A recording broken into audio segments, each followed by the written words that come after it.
So you want to live off-grid, grow your own food, collect rainwater, talk to your plants, maybe name your solar panels after your exes just to feel something again. You want peace, quiet, and a life that doesn't involve bills, Wi-Fi, passwords, or HOA newsletters written by people named Carol. Sounds wholesome, right? Just you, the land, and the sound of birds who don't care about your credit score. But here's the thing, America doesn't like when people start getting too peaceful. Because the moment you stop paying for electricity, water, and garbage collection, suddenly you're non-compliant with local codes.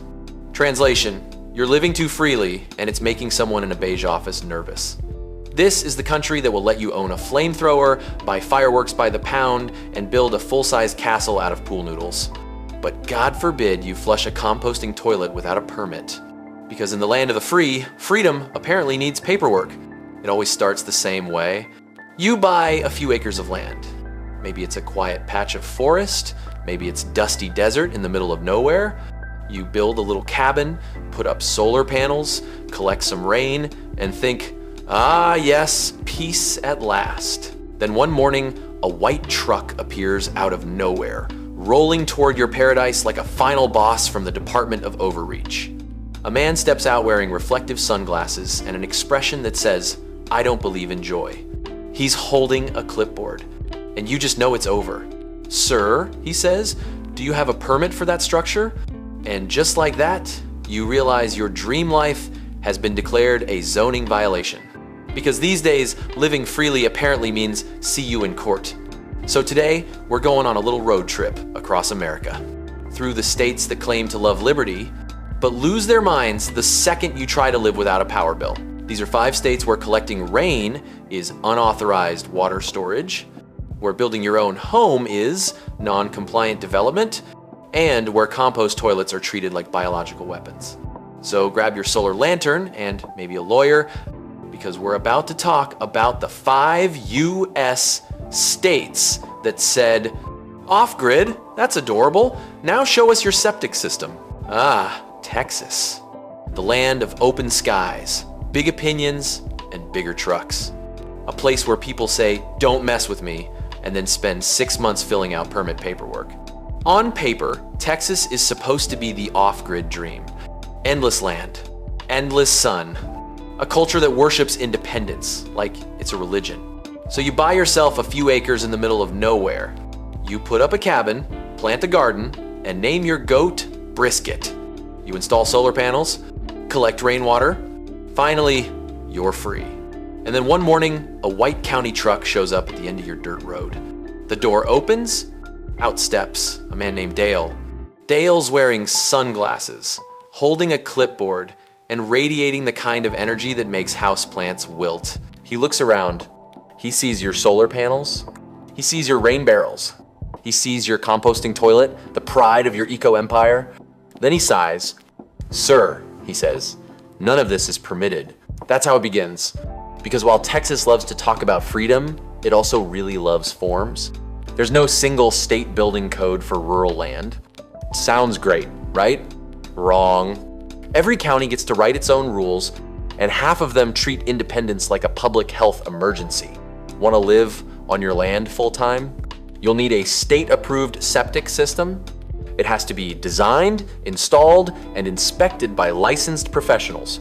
Your composting setup, the one you built with love and Google tutorials, yeah, that's unlawful waste management. Rainwater, technically legal, but only if it's collected through an approved system that meets state plumbing code, includes mosquito control, and drains properly.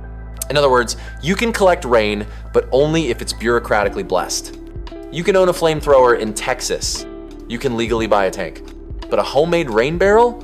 Now that's dangerous. And don't let unrestricted land fool you. It still means restricted later once you move in. People all over Texas have been fined for living in RVs, school buses, or tiny homes on their own property. The counties call it temporary occupancy. Translation, camping is fine, existing is not.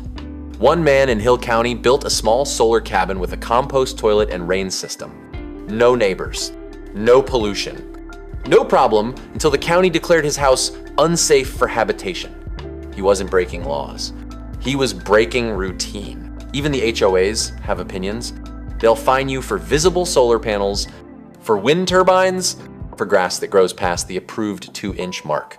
One woman near Houston was fined for painting her front door turquoise because it disrupted neighborhood harmony. So yeah, freedom, but make it pastel approved. And when the 2021 power grid collapsed, leaving millions freezing in the dark, you know who still had electricity? Off-grid Texans.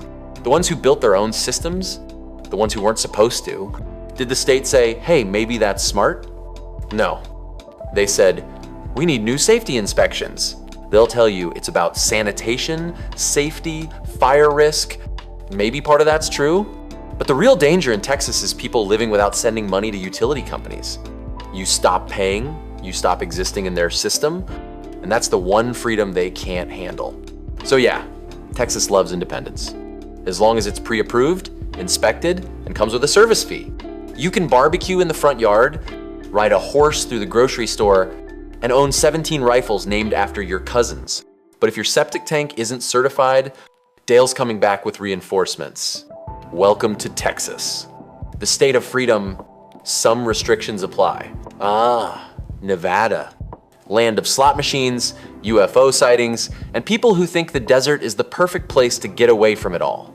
No neighbors, no noise, no rules, just you, your solar panels, and a lizard named Gary. It sounds perfect until you realize Nevada has more rules for rainwater than Vegas has buffets. You move out to the middle of nowhere, buy 20 acres for the price of a used Honda, and think, this is it. You'll build a cabin, catch rain, power your home with the sun, and live happily ever after. Then one morning, you get a letter from the Nevada Division of Water Resources. It says something like, hi there, congratulations on your new home. Please stop stealing state property from the sky. Because in Nevada, all water technically belongs to the state, even the rain. Yep, the clouds work for the government now. You can't just collect it without a permit. If you install a tank, build a pond, or even try to save runoff from your roof, you're technically committing unauthorized water storage. There's a man in Elko County who built a small reservoir on his own property to help irrigate his garden. The state fined him and ordered him to drain it. Because apparently, in Nevada, even puddles need paperwork. The irony? Nevada has enough open land to lose small countries in. It's 85% desert, 15% casinos, and 100% confused about personal freedom. You can gamble your life savings, get married by Elvis, and fire a machine gun in the same afternoon. But collect rainwater? That's going too far. They say it's about water rights. Because in the old days, whoever claimed the water first owned it forever.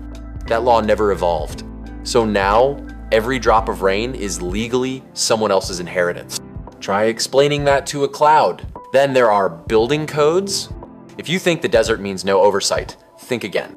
Every county, Nye, Clark, Washoe, has its own set of rules, and they enforce them like it's a full contact sport. You can't live full-time on your land without an approved septic system and a building permit. You can't use an RV as a permanent residence. You can't live in a tiny home unless it meets residential construction standards.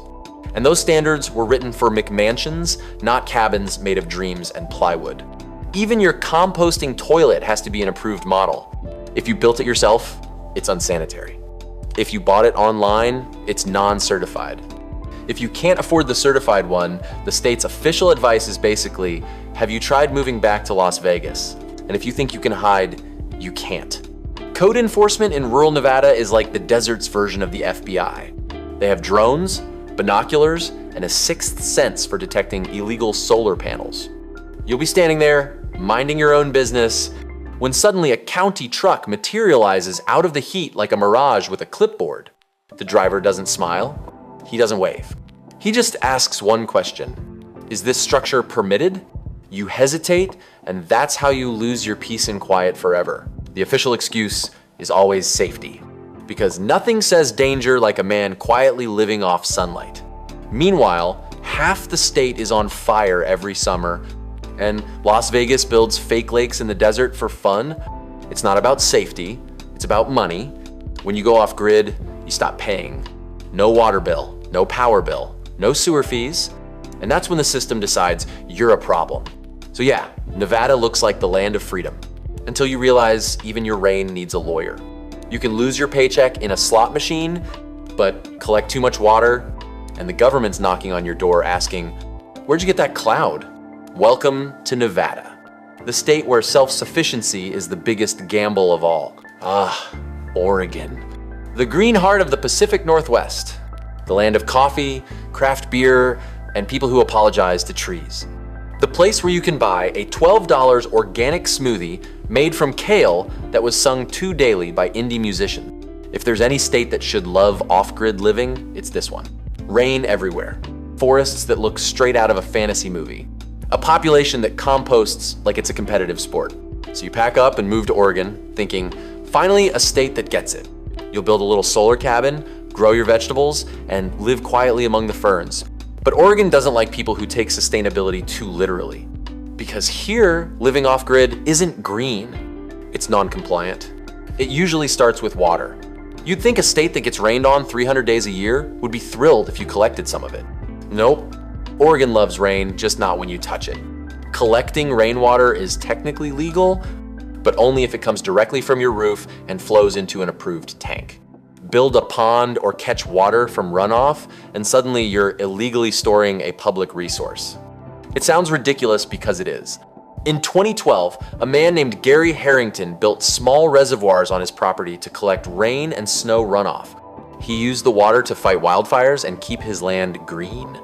The state sentenced him to 30 days in jail for unauthorized water collection. That's right, in Oregon, you can go to prison for hydrating responsibly, and that's just the start. Want to build a composting toilet? Sorry, not unless it's one of the state-approved models. The one you made with recycled wood and a clean conscience? That's unsanitary. It has to be inspected, documented, and possibly blessed by an environmental health officer named Todd.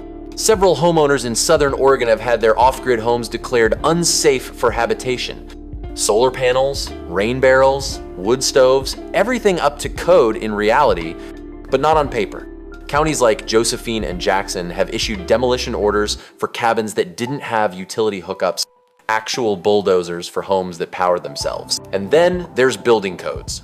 If you want to live in a 200 square foot cabin, you have to build it like it's a suburban mansion. Same permits, same inspections, same fees. One man built a tiny home out of reclaimed barn wood. It had solar power, a rain system, and perfect insulation. The county called it garbage architecture and fined him for unpermitted construction.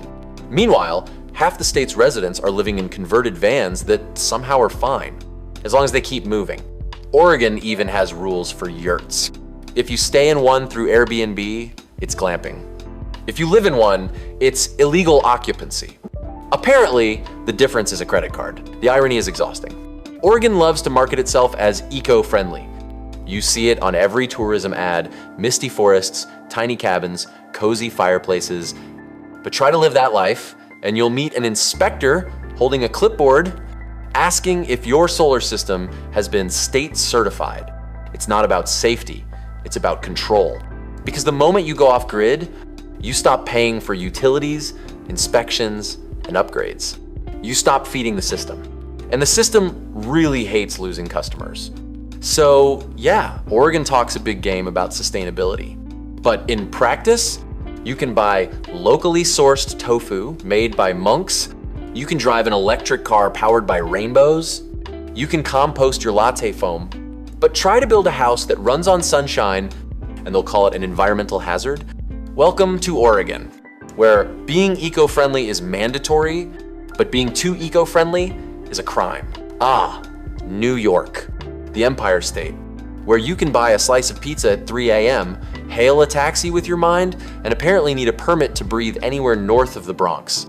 People think of New York and imagine freedom, the city that never sleeps, the state that makes it happen. But if what you're trying to make happen is off-grid living well, better grab a lawyer and a 3-ring binder. You picture upstate New York, forests, rivers, fresh air, cheap land.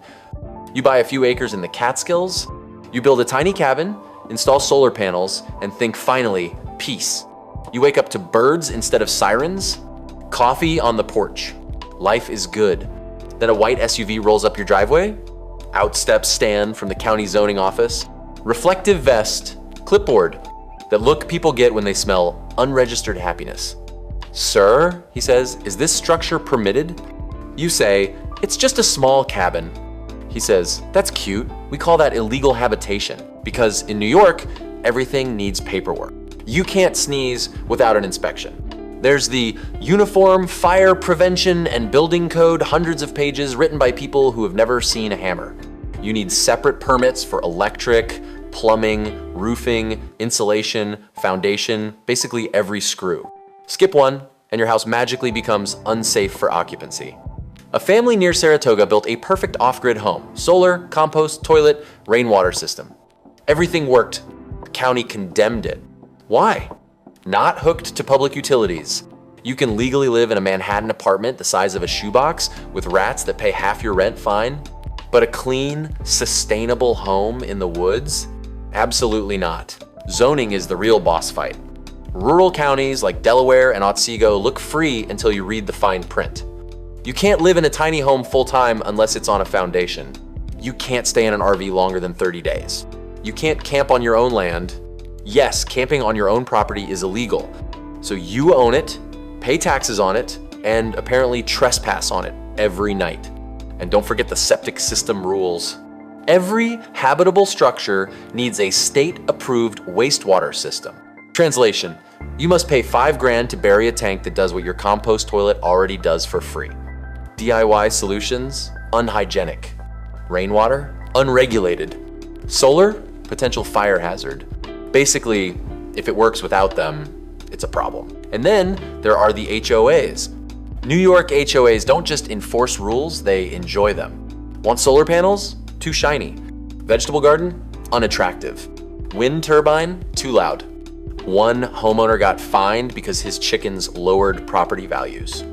Meanwhile, the neighbor's inflatable Santa Claus was fine because it was seasonal. The state loves to say it's green. It holds eco summits, hands out brochures about renewable energy, but try to build a self-sustaining home and they'll fine you for not being plugged into Con Edison. They want sustainability, they can tax. Corporate green, not personal green. And good luck escaping north. The Adirondack Park Agency will stop you before you cut your first log. They exist specifically to tell people, no, you can own 100 acres and still need an environmental impact report to build a shed. The result? People give up. They hook back up to the grid. They go back to the system. And the Empire State keeps winning one permit at a time. So yeah, New York loves freedom.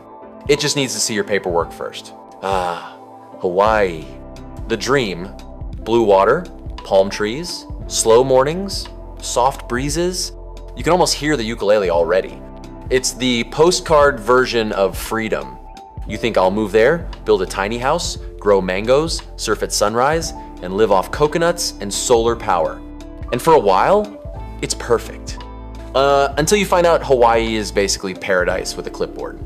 Because nothing says island living like government forms printed on recycled bamboo paper. You buy land on the big island, quiet, green, far from everything. You build a small wooden cabin with solar panels, a rainwater tank, and a composting toilet. You're careful, clean, self-sufficient. You think this is what life's supposed to be?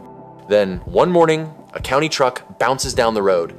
A man gets out wearing mirrored sunglasses and a shirt that says planning and permitting. He doesn't smile.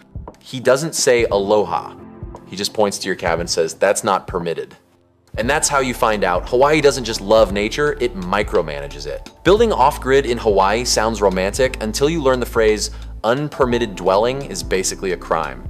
Even on agricultural land, you can't live full-time without county approval. They require engineered septic systems, plumbing inspections, and electrical permits. Even if you're 100% solar and off-grid, rainwater? Legal, but only through an approved catchment system with first flush diverters and screens. Composting toilet? Sure, if it's a state-approved brand installed by a licensed plumber. Homemade system? Nope. That's unsanitary waste disposal. And if you skip any of that, they can fine you up to $10,000 a day in paradise for daring to flush independently. Locals call it paradise tax. You're not paying for water or power anymore. so they make sure you pay in permits instead. A couple on Maui tried to live sustainably. Tiny home, solar power, rainwater, compost system. The county called it illegal habitation. They had to demolish their own cabin. Meanwhile, down the road, a luxury resort was draining half the island's water for infinity pools. And it's not just laws, it's zoning. Hawaii's zoning system is like Sudoku, but everyone loses. Agricultural land, you can farm, but not live. Conservation land, you can live, but not build. Rural land, you can build, but only if you promise not to stay. There's a guy on Oahu who built a small off-grid home entirely out of recycled wood and solar energy. It was beautiful. The city fined him $50,000 and ordered him to remove it, because apparently the only thing less natural than a skyscraper is independence. The official reason is always safety. They say off-grid living is dangerous sanitation issues, fire hazards, blah, blah, blah. But really, it's about control. You stop paying for water, sewage, electricity. That's 3 lost revenue streams. And in Hawaii, everything's imported, except one thing, bureaucracy. So yeah, Hawaii looks like heaven, but try to live freely there, and it feels more like a very beautiful prison with palm trees. You can swim with turtles, watch volcanoes, drink coconut water from the source. But God help you if your rain barrel doesn't have an overflow pipe approved by the Department of Health. Welcome to Hawaii, where every sunrise is free, but the permit for it probably isn't. So there you have it, 5 states. 5 different ways to tell you freedom comes with a receipt. From Texas to Hawaii, it's the same story told in different accents. You can live off-grid, as long as you ask permission, fill out forms, pay the fees, and promise to stay plugged into a system designed to keep you dependent. It's not about safety, it's about structure. And by structure, they mean control. They don't hate your solar panels. They hate that you don't need theirs. They don't fear your rain barrel. They fear you realizing you don't have to buy what falls from the sky. Because every pipe, every wire, every meter on your wall isn't just infrastructure. It's a leash. They'll tell you it's for your protection. They'll say things like, regulations save lives and we're just maintaining standards. Meanwhile, they'll let corporations dump waste into rivers as long as they filed the correct paperwork. But you collecting rain in a barrel behind your shed? Now that's a threat to society. It's almost poetic. The farther you move from the noise, the louder the system gets trying to pull you back. And yet, people keep trying. Every year, more Americans sell everything, buy land, and build lives measured not by bills or subscriptions, but by sunsets and silence. Because deep down, we all know something's wrong with needing permission to exist. So if you ever dream of going off-grid, do it. Just know you're not fighting nature, you're fighting paperwork. And in modern America, that might be the hardest survival skill of all.